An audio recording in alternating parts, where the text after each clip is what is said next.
IT grid data చోరీ కేసుపై Cyberabad CP మీడియాతో మాట్లాడుతున్నారు. ఇప్పుడు లైవ్ చూద్దాం.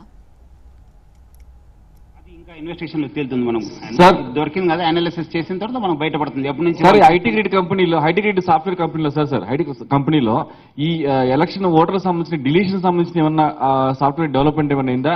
అలాంటి యాక్టివిటీస్ ఏమన్నా ఐటీ గ్రిడ్ లో నడుస్తున్నాయా? మనకు చాలా క్లియర్ కట్ సస్పిషన్స్ ఉంది. ఆల్రెడీ మనం 45-50 కేసు అక్కడ ఆంధ్రప్రదేశ్ లో కట్టడం జరిగింది. ఆల్రెడీ ఎలక్షన్ కమిషన్ ద్వారా ఆల్రెడీ కేసు కట్టారు. అంటే డెఫినెట్లీ ఈ ఒకటి ఏదో లింక్ ఉండొచ్చు అని చెప్పి మనం డెఫినెట్లీ అనుమానిస్తున్నాం. డెఫినెట్లీ మనకు ఈ ఇన్వెస్టిగేషన్ లో తేలుతుంది అది.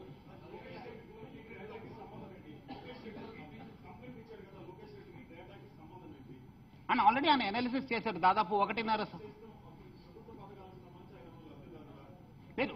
సంవత్సరం నుంచి పబ్లిక్ లో చాలా మంది ఉంటారండి. చాలా మందికి సమాజ పైన తపన ఉన్న వాళ్ళు ఇట్లా జరుగుతుందని చెప్పి ఏదో ఆయన అనాలిసిస్, ఆయనకు ఉన్న జ్ఞానంతోనే, ఆయన ఉన్న నాలెడ్జ్ తోనే ఆయన వేరియస్ రీసెర్చ్ చేసి ఆయన వచ్చింది. ఏది ఆయన ఒక సామాజిక సిటిజన్ అయ్యి ఆయన definitely has given a complaint that నా ప్లేస్ లో ఆంధ్రప్రదేశ్ లో ఇట్లా జరుగుతుంది, ఇట్లా మనకు కొంతమంది ఓట్స్ డిలీట్ చేస్తున్నారు, ఇట్లా మిస్యూజ్ చేస్తున్నారు, సేవామిత్ర అని ఒక అప్లికేషన్ పెట్టుకొని ఐడెంటిఫై చేస్తున్నారు, ఎవరు ఏ ప్రిఫరెన్స్ చేస్తున్నారు అనేది క్లియర్ కట్ అనే ఎలిస్ట్ చేసినారు.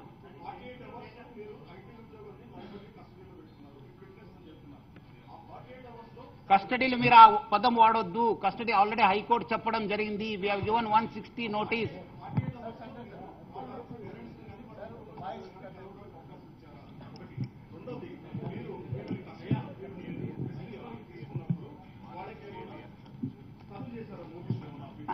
ఎవరికి సర్వ్ చేసిన తర్వాత పిలిపించాను.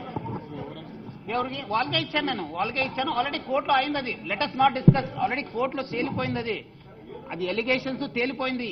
ఆ విషయం లేదు. కస్టడీ అని మీరు అంటున్నారు, మన కస్టడీ కాదు. All they are witnesses.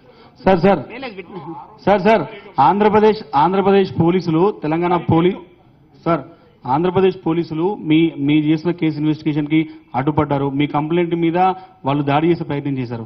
Only అంటే లోకేశ్వర్ రెడ్డి కంప్లైంట్ మీద మీరు కేసు రిజిస్టర్ చేస్తున్నారా? మీ ఇన్వెస్టిగేషన్ కి అడ్డొచ్చారు, మీ కేసులో వాళ్ళు మిమ్మల్ని ఇబ్బంది పెట్టే ప్రయత్నం చేస్తున్నారు. ఆ యాంగిల్ ఏమన్నా? ఆల్రెడీ మనకు స్పెసిఫిక్ కంప్లైంట్ ఉంది. ఆల్రెడీ లోకేష్ కుమార్ రెడ్డి పైన ఇంటి పైన పోవడం జరిగింది. వాళ్ళు డెఫినెట్లీ పోయినప్పుడు మనము వాళ్ళు యాక్షన్ తీసుకోవడం జరుగుతుంది. సో మన పైన వస్తే మన పైన కూడా యాక్షన్ తీసుకుంటాను. వాళ్ళు యాక్చువల్లీ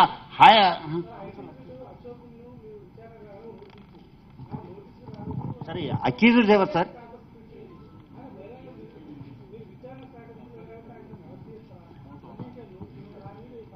డెఫినెట్ అందుకు అడుగుతున్నాను కదా. ఆల్రెడీ నోటీస్ టైం కూడా అయిపోయింది. ఆయన వచ్చి మనకు సరెండర్ కావాలి. ఆయన దగ్గర ఉన్న డాటా, ఆయన దగ్గర ఇన్ఫర్మేషన్ తీసుకొచ్చి మనకు సరెండర్ కావాలి. లేదంటే తప్పని పరిస్థితులు వీళ్ళు అరెస్ట్ చేస్తారు. సార్ ఇప్పుడు కేపీహెచ్బీలో కేసు పెట్టామంటున్నారు కదా, దాంట్లో ఎవరెవరి పైన పెట్టారు? ఎంతమంది పైన పెట్టారు? అక్యూజ్డ్ పెట్టారా? ఎట్లా పెట్టారు?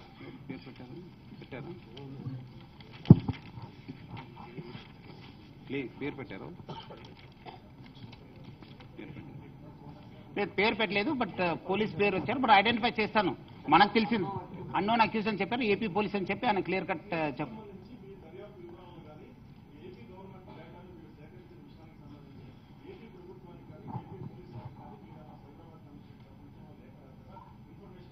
అవసరమైతే రాస్తాను. డెఫినెట్లీ మనకు అవసరమైతే అడగాల్సి వస్తుంది. వాళ్ళ బెనిఫిషరీస్ డాటా ఎందుకు వచ్చింది, వాళ్ళు ఎవరెవరు బెనిఫిషరీ.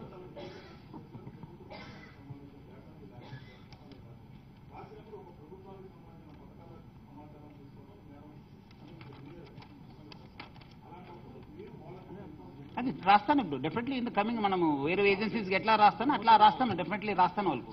సార్ డాటా ఎక్కడి నుంచి లీక్ అయింది అనుకుంటున్నా? అంటే అక్కడ ప్రభుత్వమే డైరెక్ట్ డాటా లీక్ చేసిందా, లేకుంటే వీళ్ళ థర్డ్ పార్టీ నుంచి డాటా తీసుకోవడం జరిగిందా?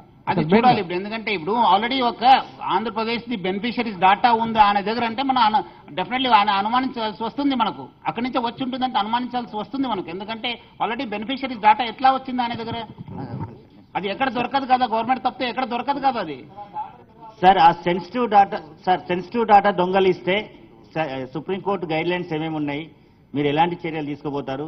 అదే ఇప్పుడు నేనేమన్నాను, ఎక్కడెక్కడ డాటా ఉంది యూఐడిఏ వాళ్ళకి రాస్తాను, ఎలక్షన్ కమిషన్ రాస్తాను. వాళ్ళ దగ్గర సమాచారం వచ్చిన తర్వాత డెఫినెట్లీ ఆ పైన కూడా మనం యాక్షన్ తీసుకోవడం జరుగుతుంది.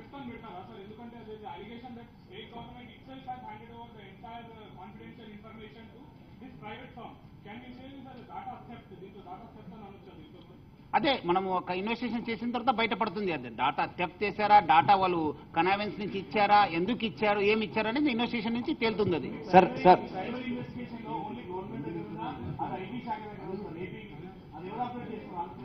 అది చూడాలి ఇన్వెస్టిగేషన్. సార్ ఎంతమంది సేవామిత్ర యాప్ ని ఇన్స్టాల్ చేసుకున్నారు సార్?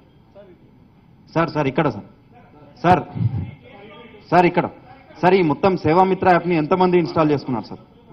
సేవామిత్ర యాప్ ని ఎంతమంది ఇన్స్టాల్ చేసుకున్నారు? ఇన్వెస్టిగేషన్ లో తేలుతుంది. అని అశోక్ వచ్చిన తర్వాత మనకు అంతా బయటపడుతుంది ఎంతమందిగానే చేశారు. సార్ అలాగే 27th డేట్ రోజు కూడా మొత్తం యాప్ ని మాడిఫై చేశారు. అంటే అంతకన్నా ముందు ఏమన్నా దానికి సంబంధించి ఏమైనా మనకు ఎవిడెన్స్ దొరుకుతుంది, అది ఎక్కడ పోదు. వాళ్ళు ఎంత చేసినా మనకు బయటపడుతుంది. చాలా బయట కూడా ఇన్ఫర్మేషన్ ఉంది. Will get the information. Sir CrPC 97 ప్రకారం మీరు ఇన్వెస్టిగేషన్ సరిగ్గా చేయట్లేదు, అది ఏపీకి సంబంధించింది, ఏపీ డాటా, ఏపీ పోలీసులు ఇన్వెస్టిగేషన్ చేసుకోవాల్సి వస్తుంది.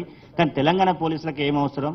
ఇక్కడ వీళ్ళు కేసు అయితే ఎందుకు అదుగుతాం, మేమేం తెలుసుకుంటాం, మా డాటా మేము తెలుసుకుంటామనే జ్యూరిస్టికేషన్ ఇక్కడ ఉంది, కంపెనీ ఇక్కడ ఉంది, డాటా ఇక్కడ దొరికింది మనకు. ఇక్కడ దొరికితే అక్కడ పోయి ఎట్లా ఇన్వెస్టిగేషన్ చేస్తారు, ఎట్లా చేస్తారు, అది ఎట్లా అడుగుతారు? సార్ ఒక 4 నెలల క్రితమే హైదరాబాద్ అది మర్డర్ ఎక్కడ జరిగింది అక్కడ నుంచి మూలాలకు వస్తారా? ఎక్కడ దొరికిన బాడీ అక్కడ ఇన్వెస్టిగేషన్ చేస్తే అక్కడ క్లోజ్ చేస్తారా? జరిగింది మాట్లాడారంటే అడ్వకేట్స్ ఏమంటున్నారంటే మర్డర్ జరిగింది ఆంధ్రాలో, డాటా అంతా థెఫ్ట్ అయింది ఆంధ్ర వాళ్ళది, అక్కడ జరిగింది వాళ్ళది, ఆంధ్రాలో కాదు, ఆంధ్ర వాళ్ళది. సార్ ఒక క్వశ్చన్ సార్ గతంలో తెలంగాణలో పనిచేసిన ఒక సైబర్ క్రైమ్ నిపుణుడు ఇప్పుడు ప్రస్తుతం ఆంధ్రప్రదేశ్ లో ఉన్నాడు. ఆయన ద్వారా ఈ డాటా డిలీటేషన్ మొత్తం కూడా లీక్ అయిందని ఎలిగేషన్స్ వస్తున్నాయి. మీరు ఆ ఆఫీసర్ని స్పెసిఫిక్ గా ఇన్వెస్టిగేషన్ చేస్తారా? చాలా రెండు రోజుల నుంచి మనకు చాలా కాల్స్ వస్తున్నారు, చాలా ఇన్ఫర్మేషన్ వస్తుంది. వీళ్ళు ఫలానా వాళ్ళు ఇన్వాల్వ్ అయినారు, ఫలానా వాళ్ళు ఇంపార్టెంట్ ప్లేస్ ఉన్నారు. డెఫినెట్లీ వీళ్ళు ఇన్వెస్టిగేట్. మనకు ఆధారాలు దొరికితే మనకు డెఫినెట్లీ ఎవరు వదిలే ప్రసక్తి లేదు. ఎంత పెద్ద వాళ్ళైనా పిలిపిస్తాను, ఎందుకంటే వాళ్ళకి లింక్ ఉంది ఈ కేసులు అంటే డెఫినెట్లీ వీల్ కాల్ దెమ్.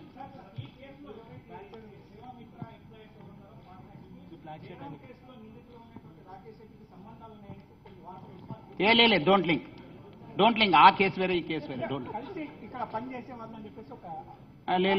లేదు సార్. ఒకవేళ సార్ ఇక్కడ కృష్ణ సార్ ఇక్కడ సార్ ఒకవేళ వాళ్ళు మొత్తం ఓటర్కి సంబంధించి లిస్టు అన్నీ ఉంటే ఎలాంటి క్రిమినల్స్ అంటే ఎలాంటి చేయొచ్చు, అంటే ఓట్లు గల్లంతా చేయొచ్చా, ఎలాంటివి చేయొచ్చు వాళ్ళు? డెఫినెట్లీ వాళ్ళు పర్సనల్ ఇన్ఫర్మేషన్ బయట వాళ్ళకి లీక్ చేయవచ్చు, వాళ్ళ బ్యాంక్ లీక్ చేయవచ్చు, వాళ్ళ ఓటర్స్ డిలీట్ చేయవచ్చు, మిస్యూజ్ చేయవచ్చు, వాళ్ళు బ్లాక్మెయిల్ చేయవచ్చు, రకరకాలు ఉంది. ఒకసారి పర్సనల్ సెన్సిటివ్ డేటా మీ చేతిలో వచ్చి you can use it like any other thing.